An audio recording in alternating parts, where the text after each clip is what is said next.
আমরা শক্তি চর্চা করি, কিন্তু অনেকে আবার সাথে, যেমন আমাদের জিম আছে, অনেকে গিয়ে প্রসেসড ফুড খায়, আল্ট্রা প্রসেসড ফুড খায়, অনেকে দৌড়ায় আবার খায় হচ্ছে কোক, ফান্টা, আইসক্রিম, 7 আপ ইত্যাদি, এবং fast food, pizza, burger, sandwich. ওদের ধারণা আমি তো ব্যায়াম ট্যাম করি, দৌড়াদৌড়ি করি, তো আমি যা খাই একটা খেলেই হলো, বিকজ আমি বার্ন করি। কিন্তু রিসার্চ বা গবেষণা বলছে এটা সত্য নয়। আর প্রমাণও আছে, যেমন ধরেন কিছুদিন আগেও দুঃখজনকভাবে তামিম ইকবালের এই সমস্যা হলো। সে তো অ্যাক্টিভ প্লেয়ার। এখন অনেকে বলে সে নাকি সিগারেট খায়। আমার কথা হলো হোয়াটএভার, সিগারেট খাও বা সয়াবিন খাও বা যেটাই খাও, তুমি যতই অ্যাক্টিভ থাকো, তোমার যদি কোনো বদভ্যাস থাকে, মদ খাওয়া, সিগারেট খাওয়া, বাজে খাবার বা প্রসেসড ফুড বা আল্ট্রা প্রসেসড ফুড, যেটাই খাই না কেন, অনেকে সিগারেটকে যতটা খারাপ মনে করে সয়াবিনকে অতটা খারাপ ভাবে না, কিন্তু সয়াবিন বেশি খারাপ।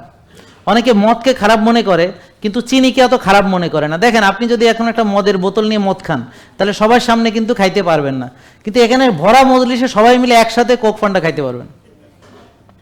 আমার কথা বুঝতে পারছেন না?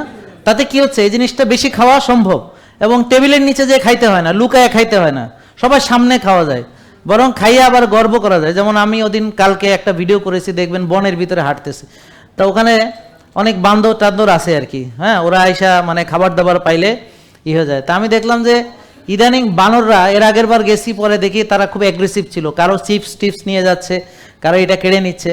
তো এবার দেখি যে ওরা অনেক ভদ্র। আমি বললাম ব্যাপার কি? পরে দেখা গেল এখন কাঁঠাল টাটাল পাকতেছে, ওরা এখন আর প্রসেস ফুড কিছুদিন খাচ্ছে না। ওরা কিছুদিন প্রসেস ফুড থেকে এখন বিরত, বুঝেন না কথা?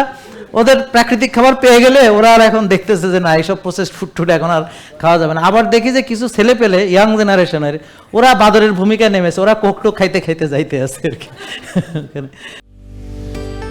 জেকে লাইফস্টাইল, ওষুধ মুক্ত সুস্থ জীবন।